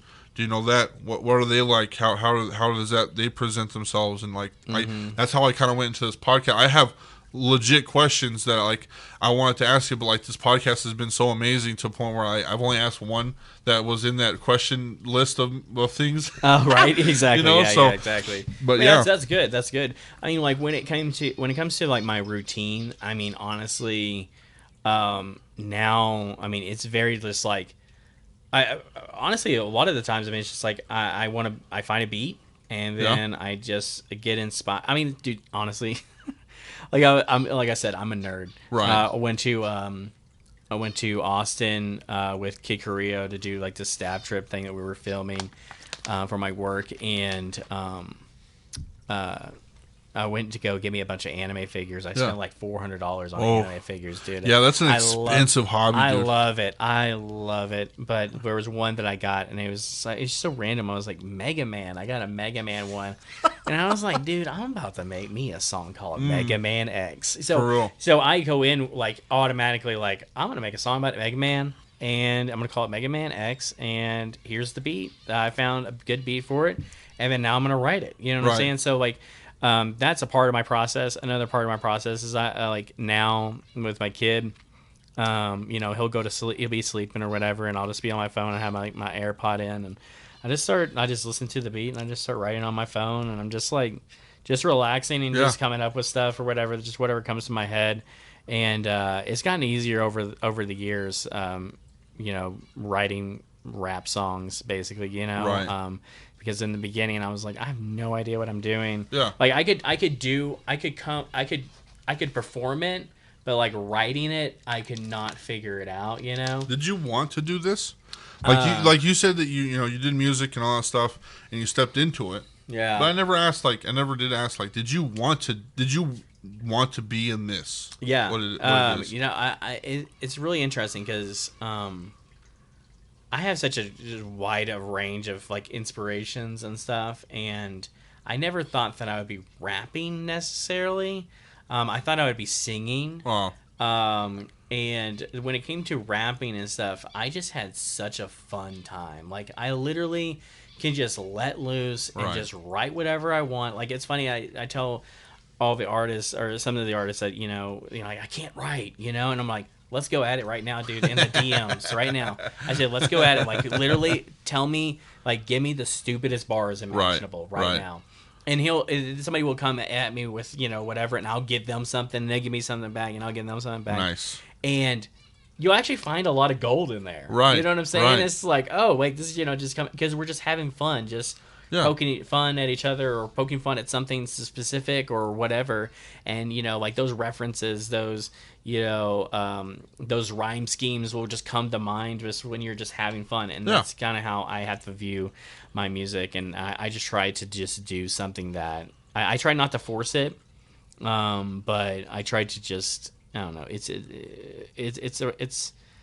a fun routine. Right.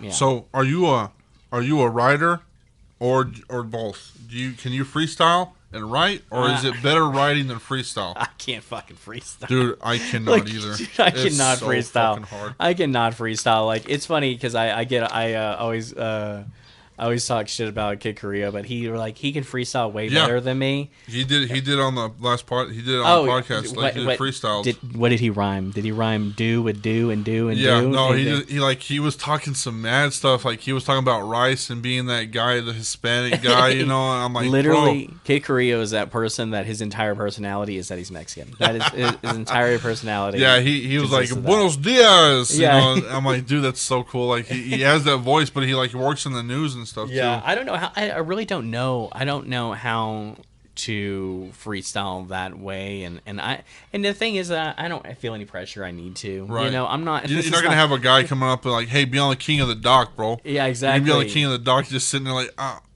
fuck. Yeah, exactly. I mean, like when it comes to that point, you know, and it becomes 8 Mile or something, you know, and they were. I mean, it's just like, dude, I have nothing to prove to you. Right. Like I already have an audience. I'm already doing it. You know what I'm saying? Yeah, like, for sure. I mean, like, dude, when I was talking about these like YouTube rappers, you don't think they have anything to prove? They don't got anything to prove. They diss so much. They're making so much money. Yeah, a lot of fucking money. So much money. And that's all it is. Like right now, it's like who likes who and who's dissing what and all this bullshit. Who man. cares? Like who fucking cares? Who cares? But the thing is that a lot of people do care. I will say this. That YouTube is a very big inspiration of mine. But there's a lot of people that I fucking hate on that place. Oh, I mean, dude, there's a ton of people that I also hate. Yeah. Well, honestly, there's a ton of people there's a lot of people that I hate in general. A lot of places. Not just in YouTube. On the internet specifically. Yeah. I mean, like, yeah, YouTube. They might be on YouTube. They might be on fuck Facebook. David Dobrik. Fuck James Charles. Yeah. All the people that have done some crazy pedo, R-worded things. I don't know. Canceled, motherfucker. I don't know what they've done, honestly, with David Dobrik or James Charles, but I believe it. Actually, I do know about James Charles. I actually do know. Actually, man, dude, not to go on too much of a tangent, but that makeup girl, like, I've never watched makeup tutorials before, but man, when she says something like, what'd she say? Like, hey, sister? Or something like that. She posted that video. Dude, I went on like a fucking hour and a half fucking deep dive into the genre of makeup tutorials and that whole scene and like whatever drama that consisted of her and James Charles, and I was just like fascinated. James Charles, like, I don't understand. I will never understand Jeffree YouTube. Star too. Like, Jeffree Star, but like James Charles, like this is what gets me.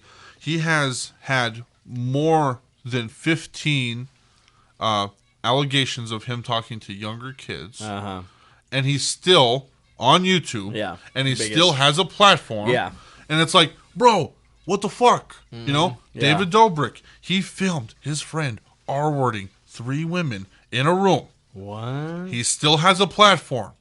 What are we doing here? You know? Yeah, exactly. Everything. Trisha Paytas, all them motherfuckers, man. Yeah, exactly. And that's what, and I feel like that's what is ruining what people are doing right now, artistically or music wise or whatever the case may be. It's like, when I say that YouTube is dying, it's not that it's literally dying. It's like literally the rules that we have on YouTube are being forced on us. But whenever it comes to hierarchies, like I said, James Charles and stuff, I was like, who fucking cares? Yeah, exactly. I'm like, dude, like, are you serious? I'm trying to push my shit. Like, I want views. I want this stuff. I want people to listen to my stuff. And I can't even get fucking 2 likes on my shit. You know? Yeah, exactly. Well, I mean, like, honestly, when it comes to stuff like that, and like, and this is my advice when it comes to that stuff, because I tell this to kids all the time that are trying to make it in music and stuff too. I actually just recently had an argument on Facebook about this. Not even really an argument, because there's nothing to argue. Yeah. You know, somebody was just like, you know, it's so much easier. And nothing against this guy. I actually do like this guy. But, you know, it's just his mindset that he had. Right. And it's just the wrong kind of mindset to have. He says, it's so much easier to support somebody when they're famous. And he said it in a way that it's like, the reason that you're supporting these people that are famous and the reason that you're not supporting us is because it's harder to support us or whatever. Wow. And I was like, why are you, like, you're not going to get anywhere guilt tripping your audience. Yeah. Or the audience that you do want. You know what I'm saying?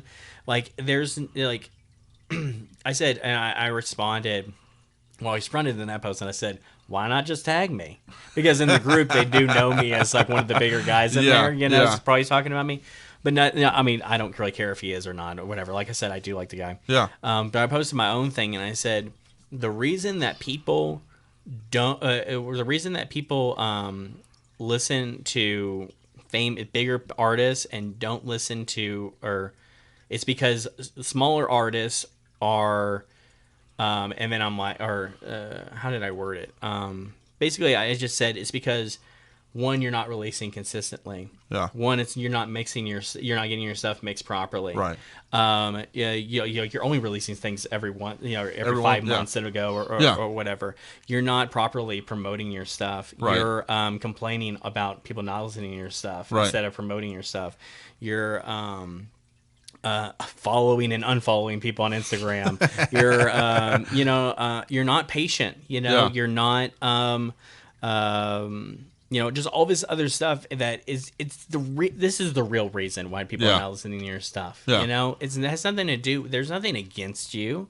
There's nothing against like anybody really. Yeah. I mean, yes, these things can work against us as far as like the algorithm and stuff like that. Yeah. And we can sit here, we can complain about that, or we can fuck the algorithm. or we can use it to our advantage, right? True. And it was funny. True. It was funny. One of my friends, he posted about, or he looked on his Facebook, and there was a post above it, and it says, "Oh, I just blinked. I'm such an Aquarius," right? Oh, and then the other person underneath them was talking about, "Does anybody like astrology?" And he's like, man, this is some of the stuff that scares me on Facebook. And I was like, it shouldn't scare you. It should inspire you. Yeah. I said, when the next big event happens, and everybody's talking about it, talk about it. Yeah. And then also plug your music. 100%. Because more people are going to see that.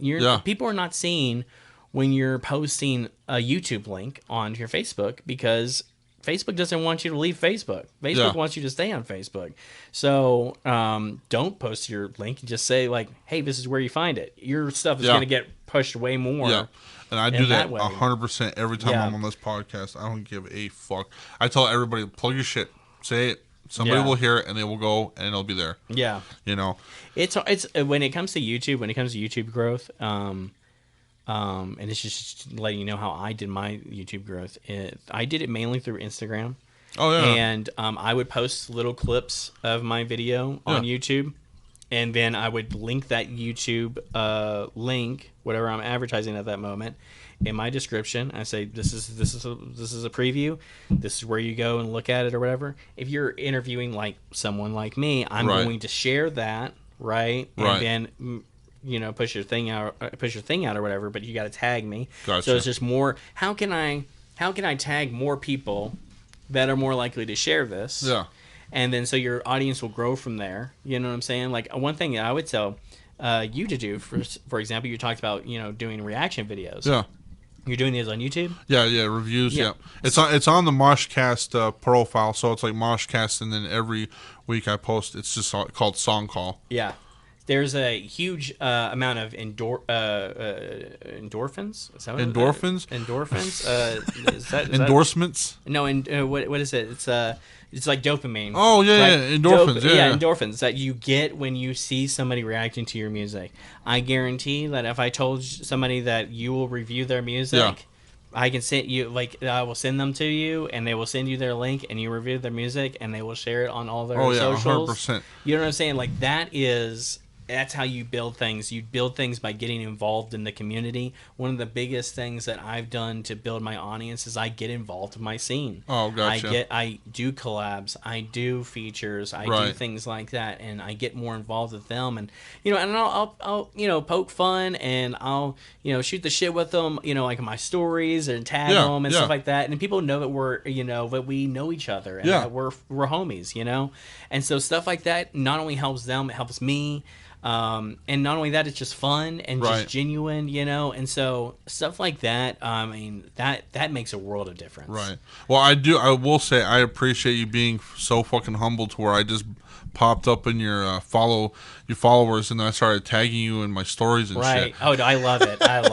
You're like, who the fuck is this guy? I love it, dude. I really do. I mean, like, they're not boring stories. Right. There's some people that, like, I'm not gonna repost somebody just sharing my song, right? You know, right. But if it's like a video of somebody jamming, or somebody that's doing making some kind of content for me, that's great, and I'll share it and everything. But 100%. it's hard because you can't share everything on your story because it maybe just gets so redundant after a while.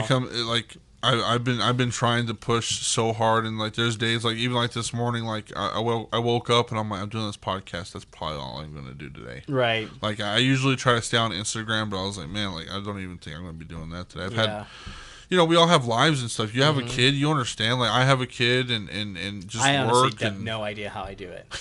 I'm not even joking. That's not even a joke. I have no idea. My mind works in such a. I might be Rain Man, honestly. You know what I'm saying? Because it's Mr. like Manhattan or something. It just doesn't make sense. I mean, it really doesn't make sense how because a lot of my artist friends or whatever, they're like, I don't know how you're making so much music. I don't know how you're releasing it on a weekly basis, and you have a kid. And you have a girlfriend, it's because and you have a life. I honestly believe 100% that if you have a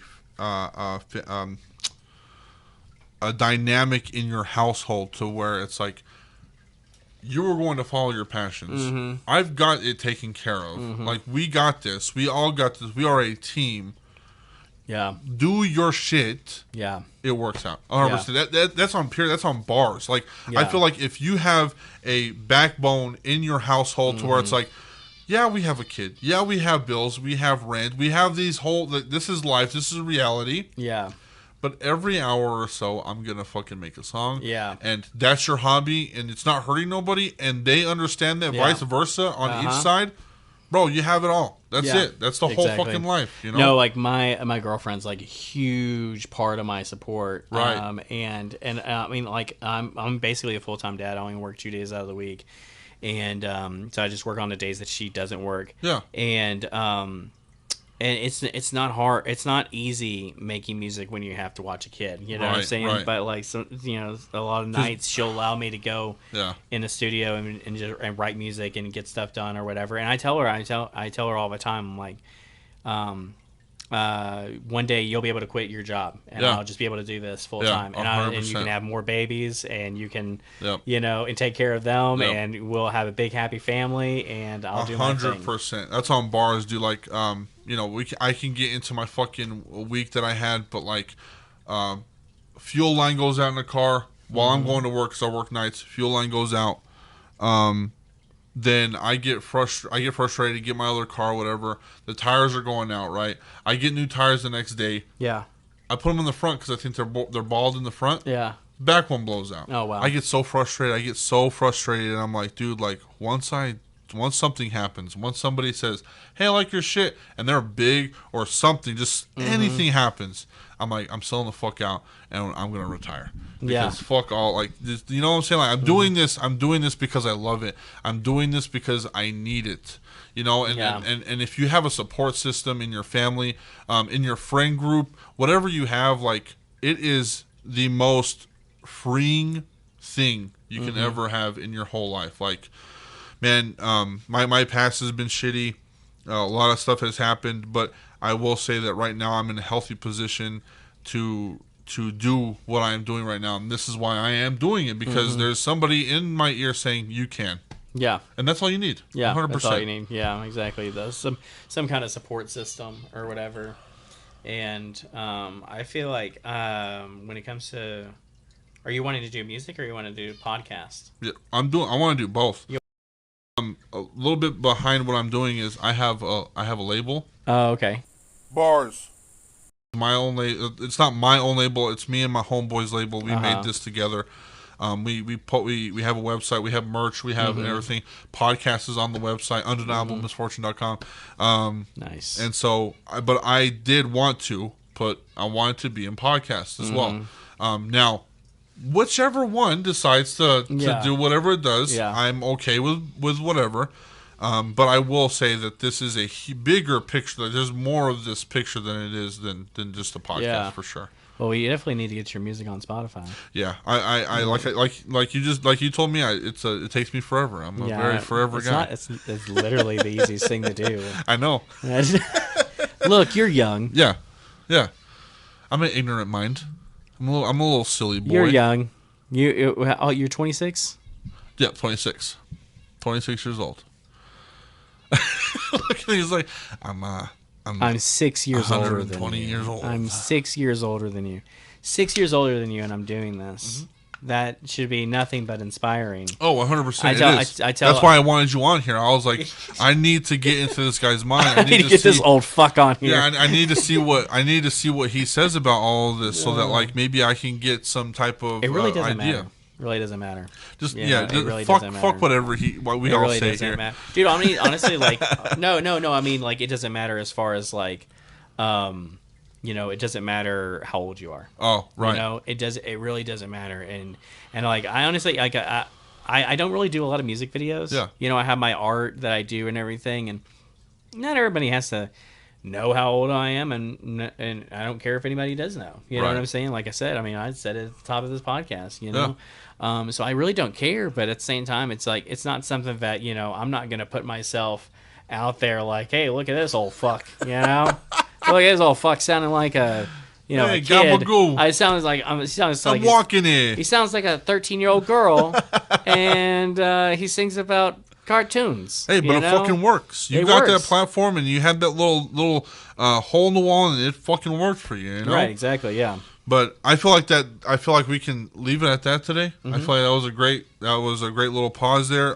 I am so honored for you to be on the podcast. I appreciate you coming out and doing this. And it's crazy because we don't even fucking know each other, like, in the personal life. Like, I knew that you had a kid and stuff, but I didn't know how far it went. Yeah. I didn't know I don't know anything. I literally don't know shit. I'm just on here. I feel like you know a lot. I feel like you know a lot. You're being humble, and I'm a very humble person. That's a part of your branding, and that's why we're here. We're here. This turned into a session about you. We turned this whole podcast in like, wait, how can we make it work? How can we make no? But like I said, y'all need to check out Straw Hat Gang. Is one of the best fucking songs. Dare I say, song of the year. SADZILLA. Wow.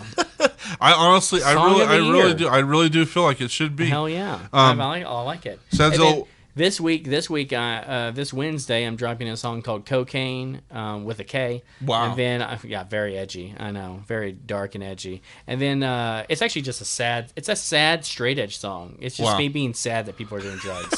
That's all it is. Don't do fucking drugs, kids. Exactly. Don't stop it. You're gonna make me cry.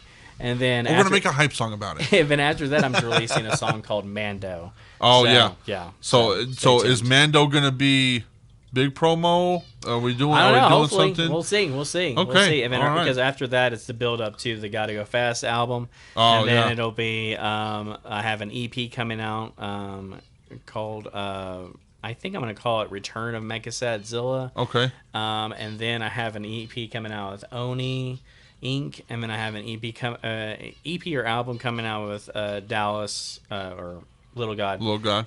Before the year's up, so nice. I have a lot of shit going. Is that all that's going on? A lot of studio time, a lot of albums and singles. Time, lots of singles. Okay. Is anything else happening in your life? Maybe like some tours or anything going on? Playing some shows. Might do a little. We're gonna try to do a very small, like 3-day run. Oklahoma here and Albuquerque. Nice. Little God, myself, Booty Gum, and Kid Carrillo, and We Kid kind of shouted little God on the podcast. He might be showing up here. We don't know. Yeah. We don't know if he. I talked to him about it. I talked to him about it, and they were like, "That'd be awesome." Get everybody on the podcast. For sure. That'd be cool. You're gonna have to get more mics though. Oh yeah, definitely. And I've already thought about it, and I've already have a plan on how this is gonna work. So hell yeah.